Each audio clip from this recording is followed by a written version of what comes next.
E aí, pessoal, bem-vindo a mais um podcast do esporte. Hoje um podcast da Libertadores, do Brasileirão, da Copa do Brasil, não, né? A Copa Sul-Americana. Vamos começar falando rapidinho de Campeonato Brasileiro, né? A gente teve a última partida da 24ª rodada entre Atlético Goianiense e Goiás. E acreditem se quiserem, tá? O Goiás venceu novamente. Então é a segunda vitória do Goiás para cima do Atlético Goianiense nesse campeonato, né?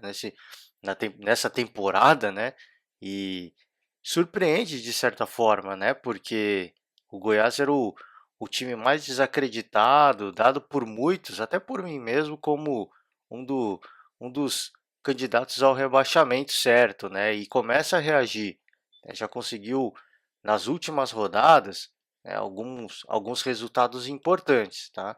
Tirando as partidas de atraso, né, que eu não tenho agora a informação aqui, mas perdeu do São Paulo, perdeu do Grêmio, né, e agora, mas pegando as rodadas recentes, né, assim, literalmente rodada do Campeonato Brasileiro, o Goiás está muito bem. Teve uma vitória, teve um empate, teve uma derrota, agora mais uma vitória. Então, repito, pegando só as últimas rodadas, né? O Goiás jogou recentemente, mas tirando rodadas de atraso. Então, as rodadas recentes, o Goiás está muito bem, né? Faz uma campanha começa a esboçar aí, começa a ensaiar uma reação, tá? E já está a um ponto do Botafogo, que é o vice-lanterna. Então, é, existe luz no fim do túnel, tá? O Goiás começa a encontrar uma forma de tentar sair dessa situação incômoda, dessa situação difícil, tá? Uma partida em que o Atlético Goianiense dominou amplamente, mas sem muita efetividade, né? Teve posse de bola, até porque o Goiás entregou o jogo, né? Entregou essa posse de bola para o Atlético. Então, o, o, acho que o Goiás começou até bem a partida, né, tentando igualar um pouco as ações. O gol saiu no primeiro tempo do Rafael Moura, mas depois disso só deu o Atlético Goianiense. E assim, esse dizer que só deu o Atlético Goianiense é modo de dizer, porque teve posse de bola, tentou cruzar umas bolas na área, mas nada demais, assim, nada de muito susto. Tá? O Tadeu, óbvio, fez defesas importantes, teve uma bola na trave do Robertson, mas fora isso, nada que levasse susto ao torcedor, né, do Goiás. Inclusive o Goiás que ampliou, tá, o placar, gol do Fernandão, que foi anulado por impedimento. Então, é uma atuação importante do Goiás e mostra que é possível, tá? Se às vezes você vai jogar contra um time do topo da tabela, que eu falei, né? Partidas recentes aí, São Paulo, Grêmio. Se você pegar uma partida no topo da tabela contra um time no topo da tabela, é difícil, talvez, você só se defender, como foi o que o Goiás fez, né? Você só se defende. E a defesa do Goiás não é um primor, né? Existem limitações. Você pegar um time com um ataque tão forte, mas deu certo contra o Palmeiras, mas era um Palmeiras absolutamente desfalcado. Então, você pegar um time com poder ofensivo muito forte, é difícil você segurar, e isso acho que não pode entrar na conta em relação à confiança, em relação à motivação. Agora, quando você pega adversários, né, que têm limitações técnicas, que estão brigando para não cair, você precisa tirar pontos desses caras, e é isso que o Goiás fez. Então, acho que isso é mais importante que tudo, tá? Mais importante que vencer um time que está no topo da tabela é você conseguir tirar ponto dos rivais diretos que estão na briga pelo rebaixamento. Então o Goiás consegue fazer esse papel importante, né? Consegue mais 3 pontos, começa a ver que sair da lanterna é uma possibilidade real, e saindo da lanterna tem tudo para sair, acreditar em sair da zona do rebaixamento. Então acho que o Goiás está dando o primeiro passo, tá, para sair dessa situação bastante incômoda que vive, né, que viveu ao longo da praticamente todo o campeonato brasileiro. Então, eu acho que existe luz no fim do túnel, só depende dos jogadores recuperar essa confiança, porque dá para atuar melhor, dá para fazer melhor, e a gente vê por essas partidas que tem como, né? Então, acho que fica uma grande lição não só por Goiás, mas para todo mundo que está vivendo uma situação difícil, principal deles talvez o Botafogo, né, que não consegue nem empatar, né? Você pegar as últimas 5 partidas do Botafogo, não tem nenhum empate, assim, não é questão de não tá, de não vencer, é questão nem de empatar. Então a situação é delicada, é incômoda, mas você vê um exemplo do Goiás o que é possível, tá? Você acreditar e trabalhar, obviamente, na humildade, pensando no dia seguinte, porque se você pensar no dia anterior, é aquilo que o Abel Ferreira falou. Tem 24 horas para chorar, depois é vida que segue, é continuar o trabalho. Então, acho que se pautar nessa frase, tá ficando clichê eu falar isso, mas é uma grande verdade. Né? Eu gosto muito, gostei muito dessa frase do Abel Ferreira, treinador do Palmeiras. É 24 horas para comemorar e é 24 horas para você chorar uma derrota. Então é vida que segue depois, é o trabalho que tem que continuar, é o trabalho que tem que prevalecer depois disso. Então espero, né, que o Goiás continue trabalhando dessa forma, que os outros times ali embaixo é, é, comecem.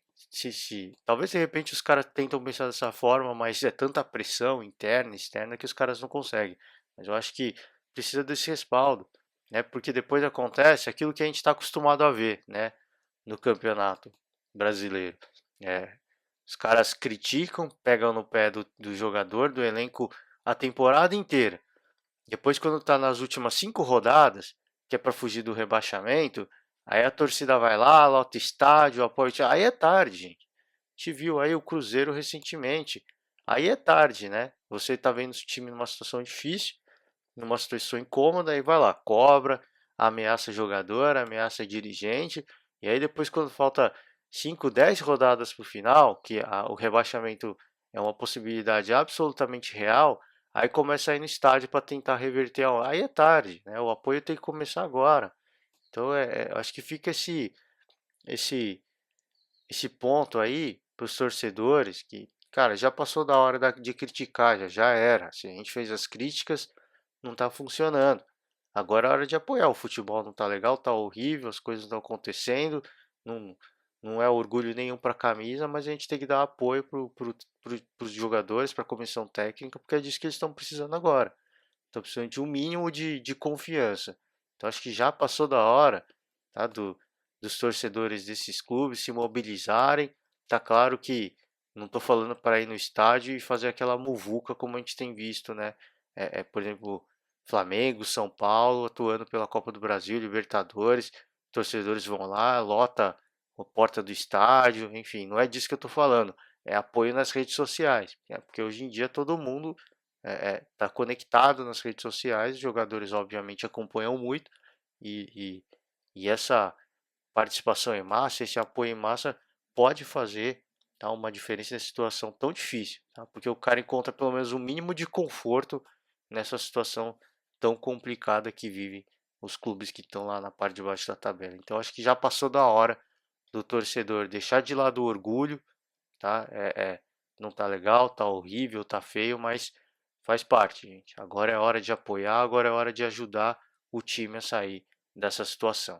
Tá? Vamos falar agora de Sul-Americana, tá? Queria falar rapidamente de. Deixa eu só puxar aqui a tabela, tá? Falar rapidamente do Vasco, né? O Vasco acabou sendo eliminado na Copa Sul-Americana.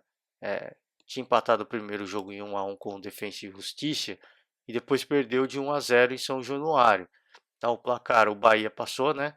É, conseguiu uma vitória no primeiro jogo, jogando na Fonte Nova, e depois, no jogo da volta, empatou com o União Santa Fé e acabou passando. Mas o Vasco acabou perdendo em São Januário, né? Tinha tudo. O Vasco tinha uma situação, acho que bastante interessante, tá? Não digo cômoda, mas bastante interessante de ter feito um gol fora de casa e, e jogando pelo empate nesse jogo da volta, tá? O Vasco até tentou jogar dessa forma, tentou se propor a se defender, a jogar com o regulamento embaixo do braço, mas não conseguiu, né? O Vasco tem mostrado nas últimas partidas uma limitação defensiva, tá? Então Infelizmente não conseguiu, ou foi mal, peço perdão aqui galera que o celular tocou, mas infelizmente o, o, o Vasco tem mostrado que a sua defesa não é o seu grande forte, tá? E não conseguiu, tá? Segurar o Defensa e Justiça. O Defensa e Justiça fez o gol que sacramentou aí a derrota. O Vasco até teve oportunidades de empatar a partida, mas não conseguiu ser efetivo, tá? Não conseguiu ser feliz, que o momento é horrível, né? Impressionante como o momento é ruim, você cria boas oportunidades e, e a bola não entra, né? E o gol do Defensa e Justiça não foi um golaço, tá? Acabou saindo num, num lance de muita infelicidade do goleiro Lucão. Ele foi tirar a bola, foi defender uma bola, ele em vez de segurar a bola ou jogar para escanteio, não, ele jogou para o meio da área. E aí você vê a inexperiência do goleiro e o jogador de Defensa e Justiça, a bola caiu nele e ele fez o gol. Então, foi uma partida de muita infelicidade. Repito, o, o, o Vasco teve oportunidade sim, tá, de marcar o gol de empate. E destaco aí, por exemplo, o Ribamar teve uma oportunidade boa e não conseguiu. Assim, acho que não teve sorte, a gente pode dizer assim, o momento não era bom e, e eu acho que faltou um pouco de fome de bola, começar a partida com mais intensidade, querendo buscar garantir a classificação. Então, o gol tomado, obviamente, é um lance de muita infelicidade do goleiro e repito, né, foi um lance muito estranho, né? Se você puxar o VT, pode busca aí que foi um lance muito estranho, uma bola que parecia que ia bater na trave, o goleirão não conseguiu segurar, foi encoberto ali, né? E em vez de jogar para escanteio, ele joga para o meio da área. Então ele podia segurar a bola e podia jogar para escanteio. Ele preferiu jogar para o meio da área. E aí o gol do Defensa e Justiça saiu assim. Então foi uma partida infeliz, tá? Infelizmente o Vasco fica pelo caminho. É mais uma, acho que é mais um golpe aí de tristeza nesse momento que vive o Vasco na temporada, tá? Claro, alguns vão dizer foi melhor assim, né? Porque aí agora o Vasco foca 100% no Campeonato Brasileiro. Talvez tenha sido, mas eu acho que pensando na sequência do trabalho do Ricardo Sapinto, que eu acho que não vai durar muito, tá?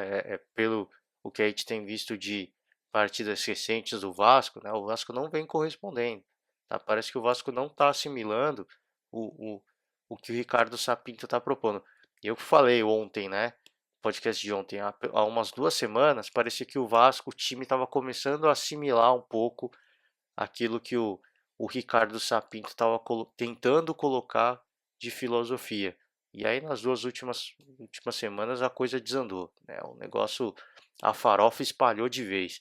Então eu não sei até quando o Vasco vai segurar o Ricardo Sapinto. Eu acho que ele já mostrou que é um treinador com ideias interessantes, mas o time do Vasco é um time com limitações e o elenco precisa estar comprometido, né? Mais do que isso, a falta de confiança, obviamente, assombra o time, mas o elenco precisa estar 100% comprometido, né? Se não tiver esse comprometimento, é complicado, né? E não estou falando que os jogadores estão fazendo corpo mole, às vezes é desânimo, né? Desilusão, torcedores cobrando, os caras desanimados. Então acho que, cara, tem que deixar o que é extra-campo, né? Dentro de campo tem que deixar tudo.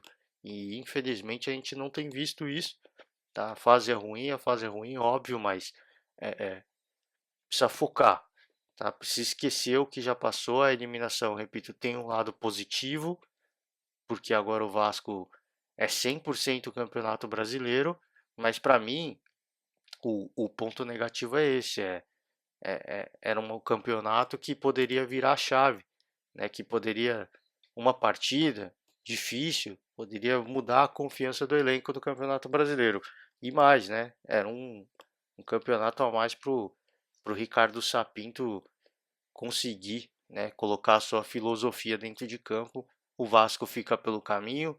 Agora Campeonato Brasileiro 100%. e eu espero que o Vasco consiga sair dessa situação, não só o Vasco, né? Todo mundo que está lá embaixo. Acho que ninguém, claro que sempre tem que ter 4 rebaixados, mas você olhando o Z4 agora, cara, assim, são clubes com tanta história e é triste a gente ver a situação que vive, por exemplo, os dois grandes clubes do Rio de Janeiro, que é Vasco e Botafogo.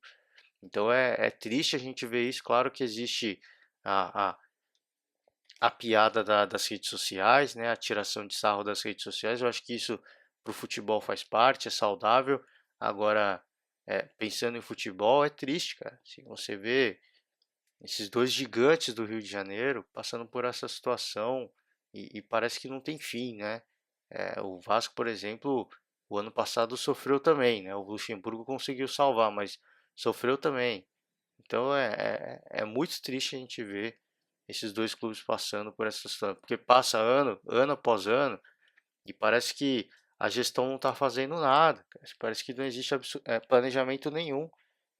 Vira o ano, é vida difícil de novo, vira o ano, é vida difícil de novo. Então, a gente só pode torcer para que os jogadores deixem tudo dentro de campo, tá? Deixem absolutamente tudo dentro de campo para que o clube saia dessa situação. Eu acho que é, o, o Vasco, pelo menos, tem tudo para começar a melhorar um pouco mais novamente no Campeonato Brasileiro, porque, repito, tinha essa tensão que era dada à Copa Sul-Americana, agora 100% no Brasileirão. Acho que os resultados vão começar a melhorar um pouco para o Vasco. O Botafogo é impressionante como a situação está difícil, mas acho que talvez a grande saída seja o apoio da torcida, né? E o torcedor precisa começar a apoiar agora, precisa engolir o orgulho, deixar isso de lado, cobra depois do final da temporada. Mas aí cobra todo mundo, né? Não é só jogador, cobra a gestão também. Agora, nesse momento, não é a hora de cobrar, tá? E é a hora de tentar dar apoio, um mínimo de apoio para esse elenco conseguir recuperar, né, um pouco da sua confiança. Vamos falar agora sim de Libertadores, tá? Libertadores, uma rodada, uma, umas oitavas de final, né, que foi quente. Começar falando dos eliminados, né? O, o Flamengo foi eliminado pelo Racing, eu comentei brevemente ontem, e 1 a 1 no jogo de ida, né, na Argentina, e 1 a 1 no jogo da volta contra no Maracanã, contra o Racing, né, no Maracanã. Peço perdão porque eu estou gravando cedo, eu ainda estou um pouco sonolento aqui. Mas enfim, vamos seguir. A partida foi, cara, assim, deixou muito a desejar essa partida do Flamengo contra o Racing, tá? O Flamengo jogando em casa, eu acho que o torcedor esperava um time com muito volume. O Rodrigo Caio foi expulso, né? Dificultou ainda mais a vida do Flamengo. Quem sai na frente é o Racing e assim, foi o Rodrigo Caio ser expulso, o Racing fez o gol. Foi impressionante, tá? É, sentiu o golpe muito rapidamente e depois que o Flamengo começou a tentar buscar, né, um empate improvável, né, com um jogador a menos, jogando contra um clube que estava tentando comer tempo no relógio, né, demorando horas e horas para fazer qualquer tipo de jogada, tentando minar a confiança do Flamengo. E o Flamengo consegue arrancar um gol com o William Arão no final do segundo tempo, nos acréscimos, né, do segundo tempo. E aí parecia que o Flamengo ia se classificar, né, porque você consegue um gol nos acréscimos do segundo tempo com um jogador a menos, tá? E consegue o gol que leva a disputa para as penalidades. Isso dá uma confiança, tá? Isso dá uma injeção de confiança. E quis o destino que o Ilharão, o cara que fez o gol do empate, o cara que levou o, a disputa para as penalidades, quis o destino que ele perdesse o pênalti, tá? Nas cobranças de pênalti. Ele perdeu a quarta cobrança e aí o Racing acertou as 5 cobranças e se classificou, tá? Uma surpresa, a gente pode dizer assim, porque o Flamengo é mais time, porque o Diego Alves é um bom defendedor de pênaltis, né? Então, eu acho que foi de certa forma, um golpe muito dolorido para o Flamengo e para o torcedor flamenguista. Tá? E uma surpresa para a gente que acompanha o futebol, não é só porque a gente é brasileiro, está torcendo para ter mais brasileiros nas, quando vai afunilando, né, a tabela, né? Não é isso. É porque o Flamengo de fato é mais time, é o atual campeão, tem um elenco extremamente forte, muito mais forte que o do Racing, mas o Flamengo passa por um momento de falta de identidade dentro de campo, né? Então, lógico, teve mudanças recentes de treinador, o, o, o treinador mais relevante, que é o Jorge Jesus, saiu, depois veio o catalão, o Torrey, não deu certo também, oscilava, né? Fazia grandes partidas, mas tomava muitas goleadas também. O Flamengo apostou no Rogério Ceni e agora o Rogério Ceni vive uma situação difícil, tá? Vive uma pressão dentro do clube porque são duas eliminações já na conta, tá? Uma eliminação na Copa do Brasil para o São Paulo. Aliás, o Rogério Ceni foi eliminado duas vezes por São Paulo, né? Uma com o Fortaleza e outra com o Flamengo. E agora uma eliminação sofrida contra o Racing, né, na disputa das penalidades. Então, a vida do Rogério dentro do Flamengo, e eu comentei ontem um pouco disso. O Rogério Ceni, ele é um cara que precisa de tempo para trabalhar, tá? Eu acho que eu, e não só eu e todo mundo, a gente obviamente se, se, se iludiu achando que o Rogério ia conseguir trazer resultados rápidos porque o elenco do Flamengo é muito forte, né? Então, assim, você pega um elenco melhor elenco do Brasil, que todo mundo imaginou é que o Rogério ia conseguir dar a liga ali rapidinho, tá? Isso não aconteceu.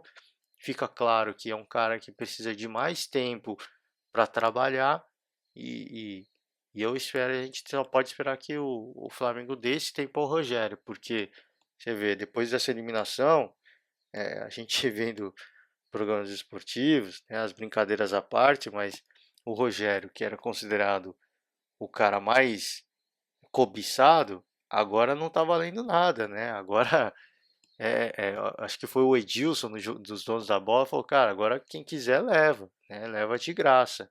Então, perdeu um valor de mercado absurdo o Rogério Ceni e, e eu acho que ele paga por não acreditar, por não ter seguido as suas próprias convicções, tá? Ele paga o preço por isso, porque ele falou que não deixaria o Fortaleza antes do final da temporada, não deixaria por nada, por nenhuma proposta.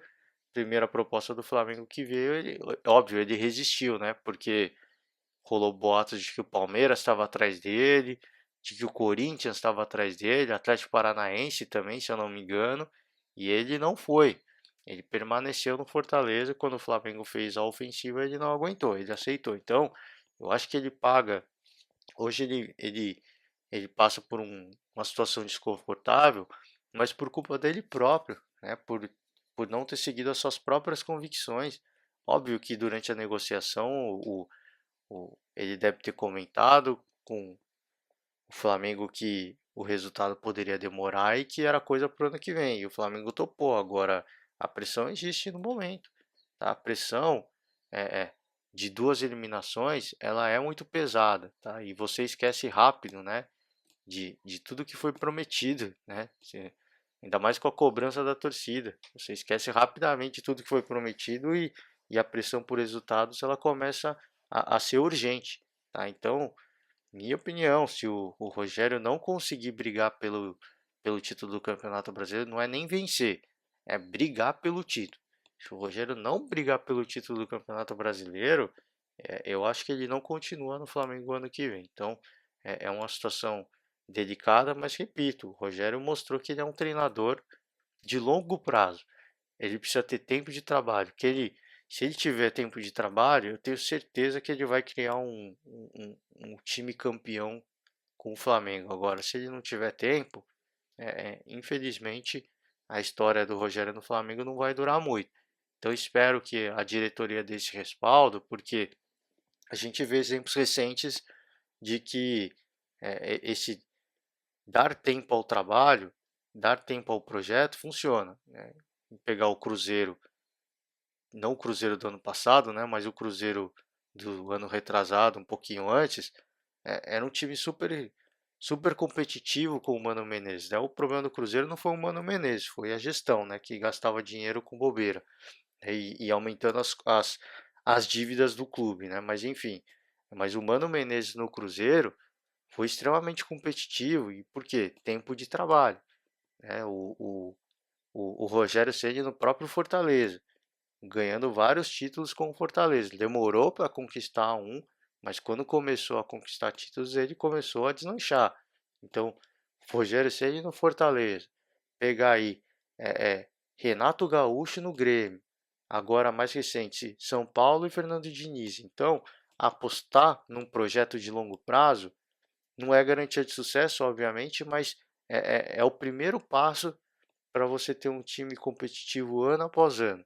E é o que eu falei, de pegar treinadores que ficaram muito tempo, Mano Menezes no Cruzeiro e Renato Gaúcho no Grêmio, isso mostra que o, o, o planejamento, o projeto dá resultado, tá? Que isso traz títulos ao clube. Então, a gente fica obviamente na expectativa de que o Flamengo tenha isso em mente, tá? De que o que aconteceu com o Jorge Jesus foi uma exceção, casamento que deu certo, o amor foi à primeira vista, o casamento deu certo logo de cara, mas o Jorge Jesus já não está mais aí. Então, qual a solução?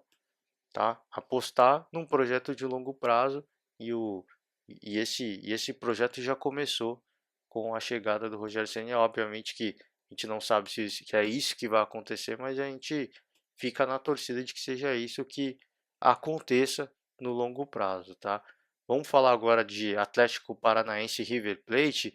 Eu comentei ontem também, né? O primeiro jogo, 1-1, jogando na Arena da Baixada, uma partida em que o Atlético se defendeu muito e o River conseguiu fazer um gol de empate no final do segundo tempo, já muito chorado o gol do River Plate. Eu acho que esse foi o gol que definiu a eliminação do Atlético, né? Porque o Atlético passa por semanas difíceis, muitos desfalques por conta do coronavírus, e para o jogo da volta era um jogo absolutamente complicado e, e deu a lógica, né? Deu o River Plate 1-0 para cima do Atlético. Eu acho que o Atlético fez uma participação para aplaudir, tá? Apesar do, do, da eliminação, o River faz um gol de pênalti, né? Não é um gol no jogo corrido.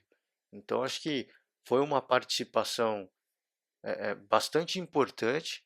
A forma como se comportou o Atlético Paranaense diante de tantas limitações contra talvez agora o adversário mais poderoso, mais forte, mais favorito da Libertadores, tá?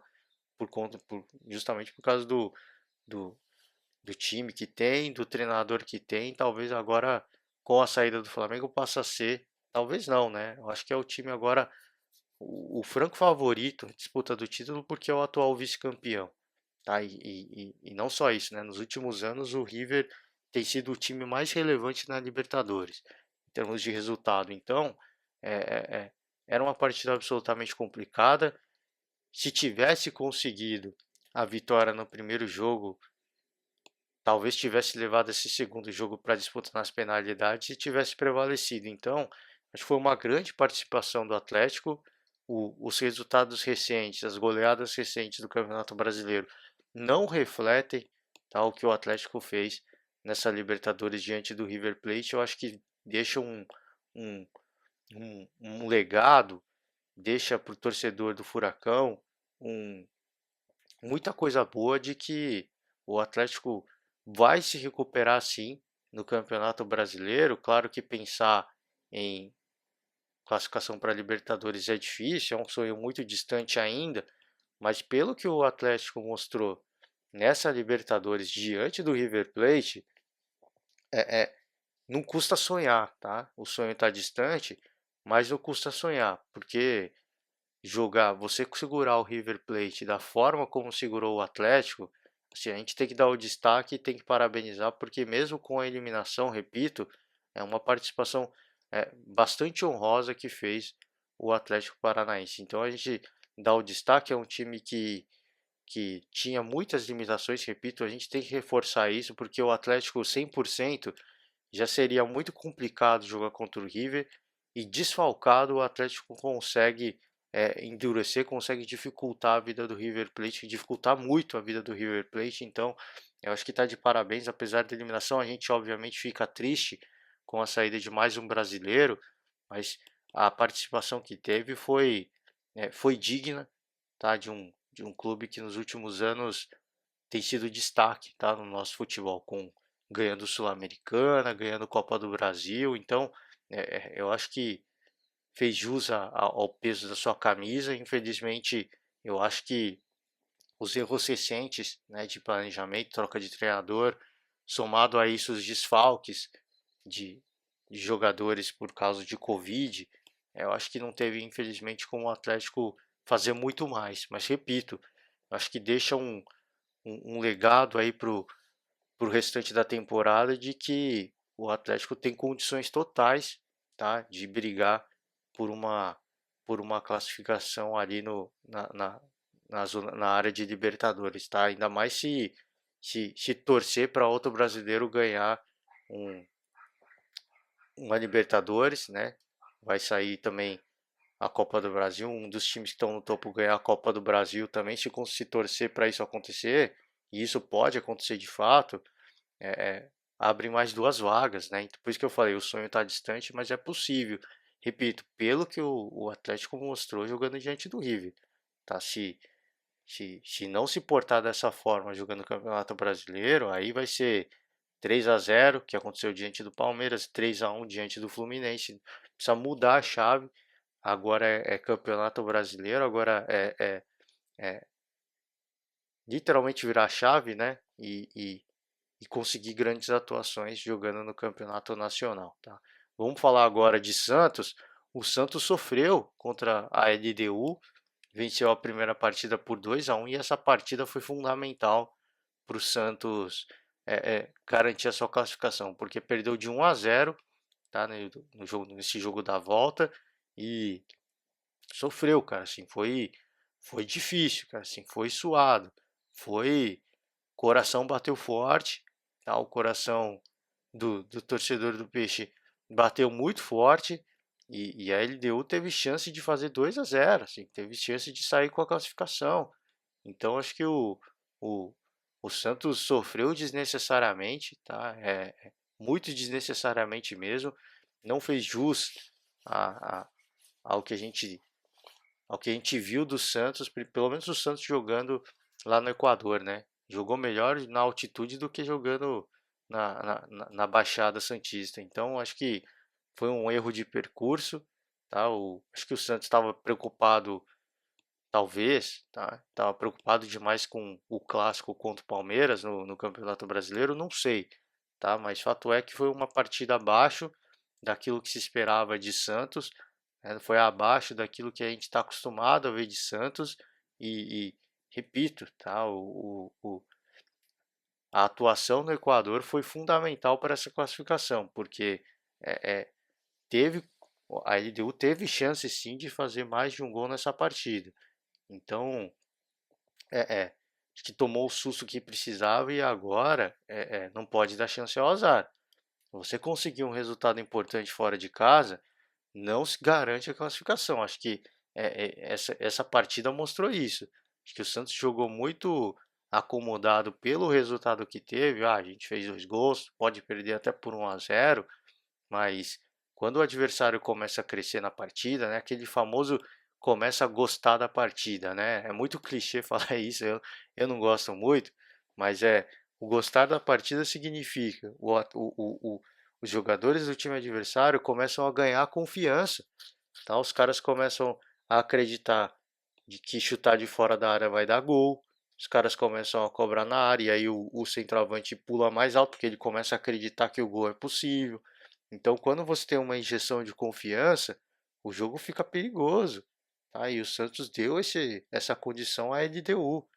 Então, correu um risco desnecessário. Repito, o torcedor atleticano, perdão, o torcedor santista, o coração bateu muito forte. Teve um teste cardíaco, ele teve um teste para cardíaco. E o Néstor Pitana, né, o juiz super conceituado de final de Copa do Mundo, cometeu uma lambança, né, nessa partida.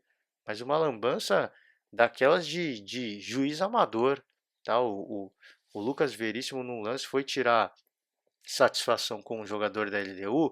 O que que o Néstor Pitana fez? Foi lá e abraçou o Lucas Veríssimo para tirar da discussão.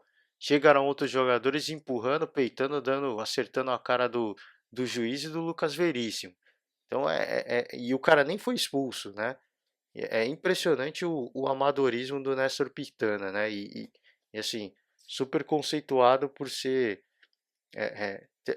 juiz de final de Copa do Mundo. Acho que o Néstor Pitana já mostrou em mais de uma partida de que ele não é tudo isso não. E na final da Copa do Mundo cometeu lambança também, né?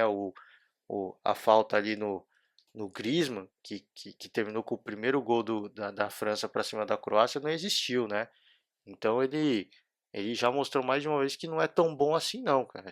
Eu acho que ele, ele precisa sair do pedestal dele, de que ele é árbitro de final de Copa, porque teve outra, se eu não me engano, nessa edição mesmo da Libertadores, ele teve uma atuação muito ruim, tá? Então acho que tá na hora do cara, alguém lá, falar com ele, falar, ó, sai do seu pedestal, porque você foi árbitro de Copa do Mundo. Isso aqui não é Copa do Mundo, isso aqui é Libertadores, né?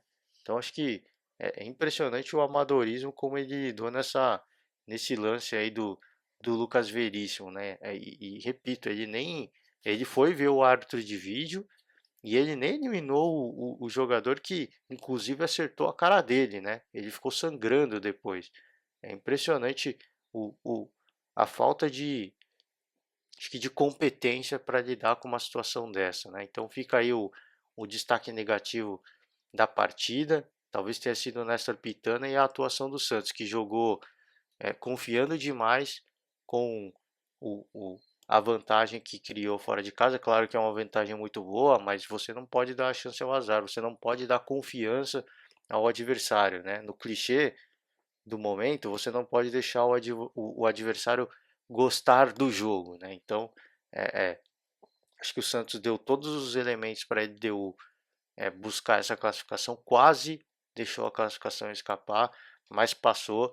Então, acho que foi uma partida importante para o Santos tomar aquele chacoalha de que, olha, se não jogar 100%, se não jogar para ganhar todos os jogos, vai ser eliminado, tá? Vai ser eliminado, que ninguém está aqui de passagem não, tá? Ninguém está aqui de férias não. E isso ficou claro, por exemplo, um, na partida entre o Palmeiras e o Delfim, tá? Que eu vou deixar para falar no final, mas o Delfim o tempo todo, assim, com uma desvantagem absurda embaixo do braço o tempo todo, sem dar chutão, o tempo todo tentando buscar o gol, então ninguém tá aí de viagem, tá? Tá todo mundo tentando buscar a classificação, tá? Então acho que fica o susto e fica a lição de que daqui para frente não tem vida fácil, e não vai ter mesmo, porque vai pegar o Grêmio agora, tá? E eu pulo agora para falar do Grêmio, que é Grêmio e Guarani. O Grêmio já tinha vencido a primeira partida por 2-0 fora de casa e o Grêmio não fez como fez o Santos, né? Tinha uma grande vantagem construída fora de casa e o Grêmio fez o quê? Foi lá e garantiu a classificação. Tá? Gol do Ferreira e do Rodrigues. Então acho que o Grêmio mostrou o que se faz na Libertadores, tá? Na Libertadores, você não, apesar de existir a vantagem fora de casa, você não joga com o regulamento embaixo do braço, não. Você tem que entrar, tem que vencer, tem que esmagar o adversário e tem que sair com a classificação garantida, tá? Não tem essa de, tenho vantagem, dá para se defender. Não tem essa. Assim, na Libertadores não existe isso, né? Não só na Libertadores, como na Sul-Americana, né? E Copa do Brasil também. Só que a Copa do Brasil não tem a vantagem do gol fora de casa, né? Mas, enfim, é, a- acho que o que fica de lição que eu falei do Santos tem que entrar para vencer sempre, tá? Não tem jeito, cara, assim, não tem ninguém tirando férias, tá? Não tem ninguém de turista ali. Ah, tô na Libertadores só para conhecer os países, né? Ah, tô na Libertadores para ir para o caso do Guarani, né?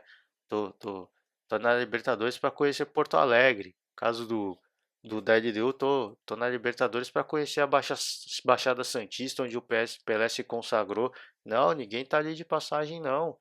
Tá todo mundo querendo garantir a classificação. E o Grêmio foi lá e mais outra grande exibição, outra grande atuação do Grêmio e confirmando o excelente momento que vive o Grêmio, tá, nesse momento da temporada. Tá? 16 partidas de invencibilidade, né, contando já a, a última rodada aí do Brasileirão.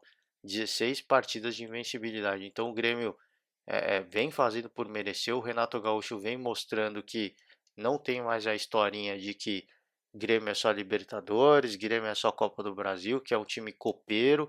Não tem mais essa história. Esse papinho eu acho que deixou o Renato muito incomodado e essa história acabou. Tá? Agora é Grêmio para tudo. Tá? É Grêmio atirando para todos os lados. E eu acho que é isso que faltava para o Renato Portaluppi ser um, um, um técnico completo. Né? E eu acho que talvez tenha alguns que discordam. Para mim, o melhor treinador do Brasil hoje. Tá? Isso é indiscutível. Ele falou que o Grêmio joga o melhor futebol do Brasil. Aí eu acho que pode haver questionamento. Tá? Mas, repito, quem sou eu para discordar do Renato Gaúcho? Mas, enfim, questão de ser o melhor treinador do Brasil, pelo menos brasileiro, eu acho que é indiscutível. O Renato Gaúcho ele é o melhor treinador do Brasil hoje. E ele colocando o Grêmio competitivo em 3 competições, deixa muito claro isso. Ah, pode ser que lá na frente, quando chegar nas semifinais, aí o Grêmio foque 100% na Libertadores. Aí tudo bem, mas é porque chegou num momento muito decisivo.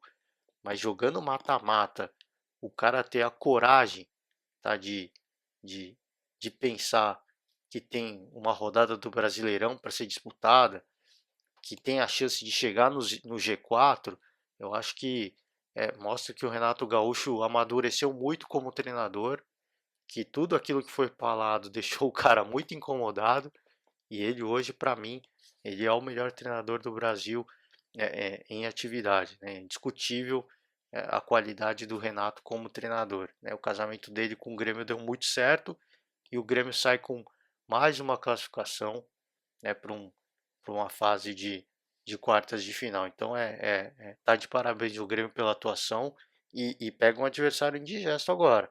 Agora vai pegar o Santos, né? Eu tinha falado ontem, eu tô muito curioso para ver partidas entre é, é, São Paulo, Grêmio, Palmeiras e Santos, né? Porque são talvez hoje os 4 clubes do Brasil que vivem o melhor momento, né? Pensando em sequência de partidas.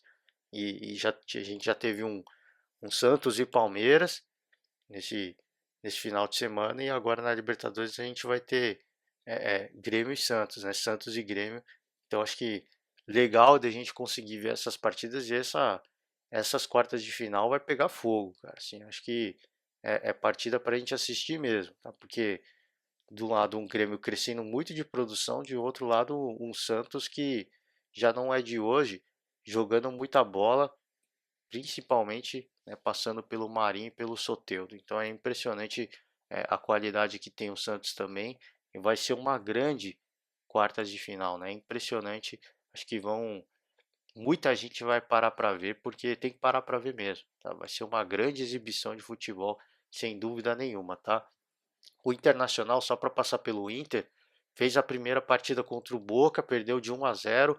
Situação muito difícil do Internacional, tá? Joga nessa semana o jogo da volta na Bombonera e por que que é muito difícil, né? Por vários fatores, né? O momento do Internacional, a confiança tá baixa, o time não consegue vencer, e tem no outro lado um Boca Juniors que está muito sensibilizado com a morte do Maradona, né?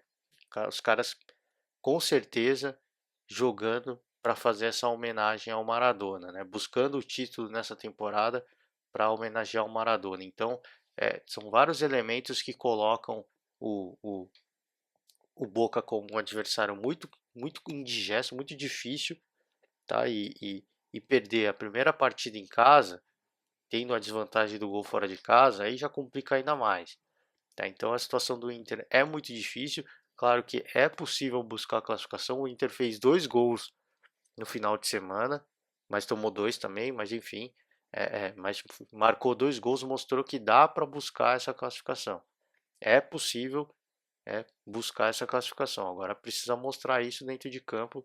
Ainda está devendo o time do Internacional dentro de campo. Tá? E agora sim, passa por outras classificações. Né? O Independente Del Valle foi eliminado pelo Nacional do Uruguai. Tá? Torcedores palmeirenses fizeram a sua piada. O próprio Palmeiras fez a sua piada para cima do Del Valle, né? Porque o Palmeiras fez a ofensiva para contratar o Miguel Ángel Ramírez, treinador do Del Valle, e o Del Valle fez uma piadinha nas redes sociais. E o Palmeiras respondeu à brincadeira, porque eu esqueci qual foi a piada, mas foi com a eliminação do Independente Del Valle, né? Então acho que é saudável, acho que essa brincadeira você faz e você recebe, né? A bola pune. Então acabou recebendo de volta e recebendo o troco da piadinha que fez o Independente Del Valle. O adversário do Palmeiras já vai ser o Libertad. O Libertad já tinha vencido a primeira partida contra o Jorge Wilstermann, 3-1, e venceu 2-0 no jogo da volta. É um forte adversário. O zagueiro do Palmeiras, o Gomes, que é paraguaio, falou que é um adversário muito difícil. Então é muita atenção nessa partida, né? Não é porque o Palmeiras é um grande equipe que vai conseguir essa classificação. Não, vai ter que jogar e o Palmeiras está jogando para isso. E o Palmeiras venceu o Delfim por 5-0 no jogo da volta. Já tinha vencido por 3-1 o primeiro jogo, né? E depois jogando no Allianz Parque 5-0.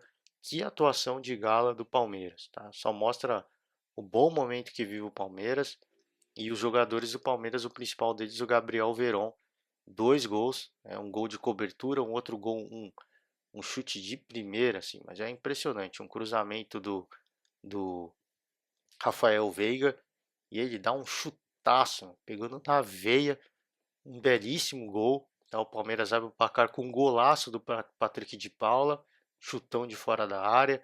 Teve gol do William, né? Desencantou o William. Teve gol do Danilo e o, o destaque negativo é o Gabriel Silva, né? Impressionante o que perde de gol esse jogador do Palmeiras, né? Numa partida no Campeonato Brasileiro, ele, ele já tinha perdido 2 gols, eu esqueci contra quem foi, mas é uma partida recente. Ele, ele perdeu 2 gols embaixo da trave, assim, praticamente embaixo da trave. Recebeu a bola, era só empurrar para a rede. E ele conseguiu perder os 2 gols. Na Libertadores, agora nessa partida contra o Delfim, ele perdeu mais um golaço, né? Se eu não me engano, foi contra o Atlético Paranaense, né? Perdeu 2 gols embaixo da trave. Nessa partida contra o Delfim, um uma assistência do Gabriel Veron, ele cabeceou para o gol, só era ele o gol, praticamente, né? Porque o goleiro já estava vendido. E ele cabeceou para fora, né? E nem cabeceou em cima do goleiro, ele cabeceou para fora. É impressionante o que perde de gol esse Gabriel Silva, né? Talvez quando fizer o primeiro deslanche, mas tá difícil. Mas enfim, não fez diferença para o Palmeiras.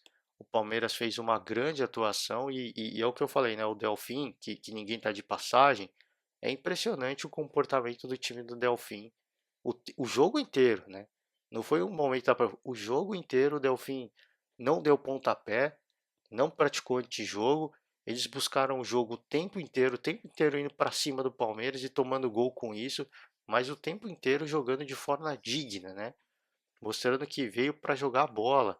É impressionante como atuou o Delfim, acho que está de parabéns. E o Palmeiras, uma atuação de gala, a gente tem que parabenizar, porque 5-0 colocou o Palmeiras como o melhor ataque da competição.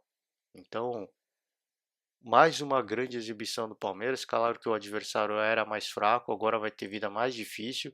E a vida dos brasileiros nas quartas de final já começa essa semana. O Grêmio vai pegar o Santos na Arena do Grêmio e o Palmeiras vai enfrentar o Libertad fora de casa. Enfrenta hoje, inclusive, o Libertad fora de casa. Vamos acompanhar essa rodada da Libertadores que vai ser quente para os brasileiros e, obviamente, torcendo para que a gente tenha mais um brasileiro nas quartas de final, que é o Internacional, ainda tem a sua definição por vir essa semana, tá? Então, grande rodada aí, eu acho que pro Palmeiras e pro Grêmio, que confirmaram o bom momento que ambos vivem na temporada. E eu acho que o, o, o Palmeiras, o Grêmio vai ter vida muito difícil para cima do Santos, mas O Libertad é um adversário forte, mostrou isso vencendo os 2 jogos para cima do Jorge Wilstermann, mas, eu sou mais Palmeiras, eu acho que o Palmeiras é mais time, vive um grande momento, mas está sem o seu treinador, então vamos ver como vai se portar. Cara, foco e cabeça no lugar, porque é o que eu falei, não tem ninguém de passagem, não tem ninguém de turista, tá? Então, vamos acompanhar essa rodada que vai ser quente e à medida que se não tiver nenhum imprevisto, como eu tive semana passada, a gente vai voltando ao longo dessa semana para gravar mais podcasts para você, tá certo? Quero desejar para todo mundo aí um ótimo resto de semana. Fica sempre o meu convite aberto. Quiser que eu, eu fale de outro campeonato, do seu time de coração, deixa um comentário aí embaixo. A gente vem no próximo podcast e traz a informação para vocês, tá certo? Valeu, galera. Um forte abraço e até a próxima. Tchau.